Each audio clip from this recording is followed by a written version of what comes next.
So that was Rollout Roll Call then, was it? God, I wasn't expecting to be doing another convention so soon. My first one ever was Auto Assembly this year, and that was only like 6 weeks ago. So in the space of 2 months, I've gone from no conventions ever to 2 in like 2 months. Rollout is very much its own thing. There's kind of a similar vibe, but it's a lot more sort of compact and snuggly. Auto Assembly was very much about the comics and the sort of creative side of things and the media, and Rollout was just all about the toys. So there was kind of a lot more sort of technical info bouncing around, and it was neat that it wasn't just all about the Transformers, because like for me Transformers are basically the be-all end-all of toy collecting. I like hadn't realised how much of an impact like G.I. Joe and Masters of the Universe had on me as a sprog. Because to have access to like the Tiger Force helicopter, the Stridor from Masters of the Universe, and like the Visionaries, that was like really evocative, and I wasn't expecting that. I don't really get that kind of nostalgia kick out of Transformers anymore. It's just sort of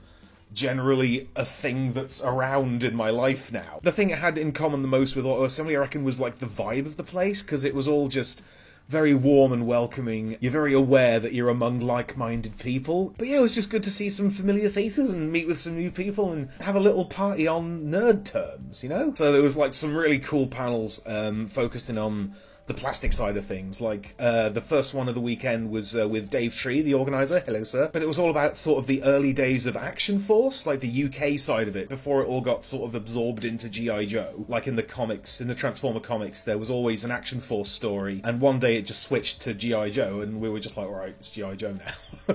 But I didn't realise that Action Force had previously been its own thing. So yeah, that was cool, and there was a neat little panel with Emiliano, who'd worked on a lot of the Beast Wars Generations guys. Of all things, he was talking about the RAD mini-cons, the process that he went through making the Drift one, sort of the back and forth between the designers and the manufacturers. I'm dumb like that. I just buy them and I like them and I go, oh, brilliant. It was cool to hear from people who were involved with that side of things. That was amazing. I like him a nighttime lighting, by the way. God.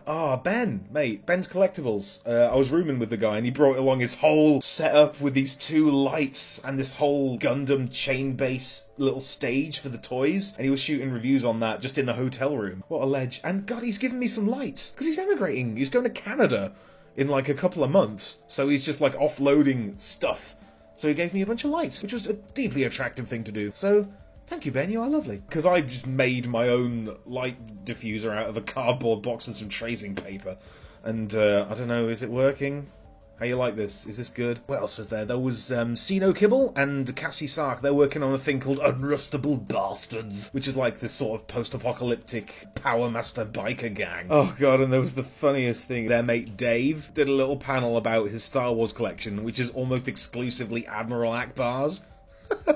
But yes, Pete Sinclair of the Old Collectors Club, he did this really cool panel on the Saturday, which was obviously building up to the big Ravage Dawn of the Predacus reveal. It was about all the exclusives that they were gonna do but then didn't. Ugh, it was equal parts like fascinating and also just torture. All these things looked amazing and they're just never gonna happen.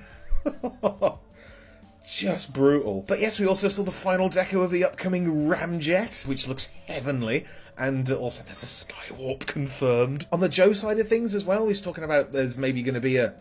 Because, you know, there was the Marissa Fairborn thing with the Afterburner. They're talking about doing a similar thing with RC and Rodimus, like humanized G.I. Joe-style Transformer characters. And, like, there's a new Pythona in the world. I don't know. Dr. Biggles Jones.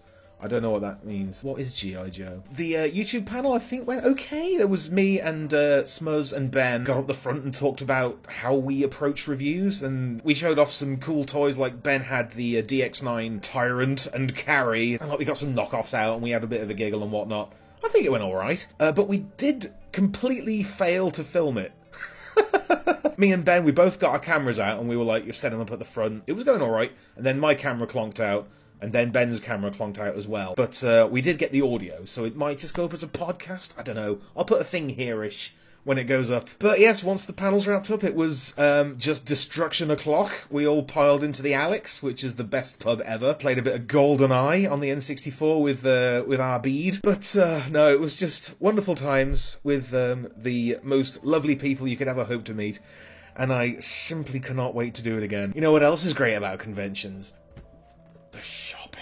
Show me what you got. Might have grabbed a cheeky Combiner Wars Ironhide. Being a UK toy person, there's always an air of uncertainty. So yes, had to do it because Ironhide. Picked up a KO Masterpiece Lambor. I know it's poor show to get knockoffs, isn't it? But, you know, they didn't have any real ones, and this was 22 quid, so... Predator Falcon from the same store. I'm so happy to have got this one. He was 3 quid! And he's in great nick, and that was from the Bric-a-Bracs, I think. I got this one as well from the same place. I remember vaguely seeing this as a kid and kind of wanting it. It was £2, and I had to actually look up what it is, and it's called Hydra Dread. Oh man, I was delighted with this. I got a new highbrow body, because this is my old one, and it's really quite knackered. So I got a freshie, spruced him up with the one remaining gun and little... Is it Gort or Groth? Yes, he's got the canopy. That's what I wanted. So £9 for a complete, almost complete highbrow. Energon tow line from the old Toy Fu crew for a tenner. He's just a fat little pudgy blue Ironhide. Got the 2 remaining Micromasters I needed to complete the, is it the Construction Patrol? The one with Ground Pounder and Neutro? Even if they're not, then they'll do. Oh god, I was so happy to find this thing. There was a lot of G.I. Joes around and I was rummaging through quite a lot of them, and I couldn't find for the life of me this young man, who I did eventually dig out of one of the boxes at Toy Fu. Goddamn Toxo Viper, look at that. Man, I can't tell you how happy I am to find a Toxo Viper again. Just love that helmet, god damn.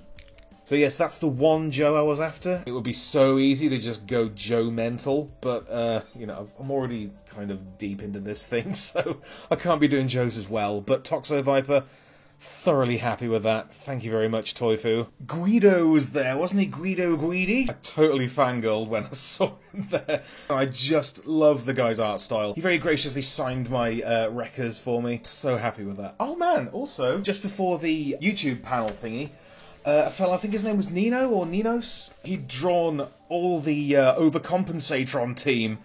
God, look at that! I love the design for. I might scan these in actually, because like I'm just flapping around. I'll just scan them. But they are great. Deeply grateful for that. Garbage-wise, I picked up a horrendous knockoff from Canada, I think it is. I don't know what it's a knockoff of, but it's definitely one. I'm just drowning in knockoffs right now. I'm just swimming in knockoff. Dave Shotton from the old Transformers Junk Heap. He was in the house, but he found some shocking garbage. He said they found him in an attic or something. Really, really horrible Porsche thing. Technicolor, sort of Omega Supreme looking tanker thing. And they're just so bad. They've come to the right place. So thank you, Dave. I adore them. I picked up a fistful of these horrible things. Completely gross, sort of blackcurrant Optimus, and a fistful of others that I'll show you at a later date. The Space Bridge brought along a ton of carded, unpunched, carded Robo Machine Slick. Oh, Slicks. Carded GoBots. Could you be more delighted? I couldn't. Ugh. About. Bumped into old Sino Kibble, the toy designer man. Designed a lot of toys for like iGear and KFC, and he very graciously passed on to me a pair of his shadow version Squawk Box fellas, Smackdown and Blackhawk. Very excited to get those out. They're pure black. Ugh, blacker than the blackest black. So thank you, sir. Those are smashing. G1 Broadside. Really lovely condition, but no weapons, and I hear he's shit. But he just can't beat a G1 bargain. Decoy Skywarp! Might be Starscream, I don't know, I don't care. It's a jet, it's purple, it's Skywarp, and I love it. Oh god, and the last thing, I couldn't believe this. I got a lift down with Adam from the TF Nation crew. I met him at AA, and he's probably like one of the loveliest men you'll ever meet, but I've got to show you this. We stopped off in Birmingham on the way home, so we could get some chips, and so that he could give me boxed G2 Laser Rod Optimus Prime. Hey. Oh, can you believe that? He's like, I don't want this. Here it is. It's yours now. But yes, this comes to me from Adam on behalf of the TF Nation crew, so keep your eyes peeled for that. Basically the spiritual successor to AA. It's going to be happening summertime next year in Birmingham. So keep an eye out for that. It's going to be huge. So that's Roll Out Roll Call. God damn, I've got to say thanks to Dave Tree, the organiser, and the crew at All the Cool Stuff. And I just can't wait to do it again. God damn, count me in, bitches. Let's do it again. Be sure to subscribe for more Thews Awesome Transformers reviews. Limited appeal, keeping it real.